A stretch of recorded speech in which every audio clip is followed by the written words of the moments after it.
তফসিল ঘোষণার পরদিনই রাজধানীতে প্রার্থীকে প্রকাশ্যে গুলি করা খুবই অশনি সংকেত বলে মন্তব্য করেছেন ঢাকা বিশ্ববিদ্যালয়ের কেন্দ্রীয় ছাত্র সংসদের সহসভাপতি সাদিক কায়েম। শুক্রবার বিকেলে গণমাধ্যমকে পাঠানো এক বিবৃতিতে তিনি এই মন্তব্য করেন। সাদিক কায়েম বলেন, পতিত ফ্যাসিস্টরা এই নির্বাচন প্রতিরোধে ইতিমধ্যে নানান কর্মসূচি ও হুমকি দিয়েছে। ফ্যাসিস্টদের দেশি বিদেশি দোসররাও আগামী নির্বাচন অনুষ্ঠিত হতে দিতে চায় না।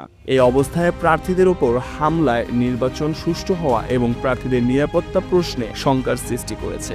অভ্যন্তরীণ সরকারকে আহ্বান জানিয়ে ডাকসু বিপি বলেন, অতি সত্বর এই হামলাকারীকে চিহ্নিত করতে হবে এবং একই সাথে এই ঘটনার পেছনে রাজনৈতিক মোটিভেশন উদ্ঘাটন করে জাতিকে জানাতে হবে। একই সঙ্গে আহ্বান জানান, দলমত নির্বিশেষে যেসব প্রার্থী নির্বাচনী প্রচারের জন্য মাঠে থাকবে তাদের নিরাপত্তা নিশ্চিতে সরকার যথাযথ ব্যবস্থা নেবে। এর আগে শুক্রবার জুম্মার নামাজের পর রাজধানীর বিজয়নগর এলাকায় ইনকিলাব মঞ্চের মুখপাত্র ও ঢাকা ৮ আসনের স্বতন্ত্র প্রার্থী শফিক ওসমান হাদী দুর্বৃত্তদের গুলিতে গুরুতর আহত হন। তার বাম কানের নিচে গুলি লাগলে গুরুতর অবস্থায় তাকে ঢাকা মেডিকেল কলেজ হাসপাতালে নেওয়া হয়। এই ঘটনায় গভীর উদ্বেগ প্রকাশ করেছেন অভ্যন্তরীণ সরকারের প্রধান উপদেষ্টা প্রফেসর ডক্টর মোহাম্মদ ইউনূস।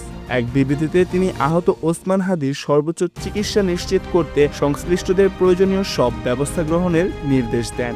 বিবৃতিতে তিনি ঘটনাস্থল থেকে আলামত সংগ্রহ, প্রত্যক্ষদর্শীর তথ্য গ্রহণ, সিসিটিভি ফুটেজ পরিচালনা এবং হামলার পেছনে কোনো সাংগঠনিক পরিকল্পনা থাকলে তা উন্মোচনের জন্য তাৎক্ষণিক পদক্ষেপ নিতে বলেন।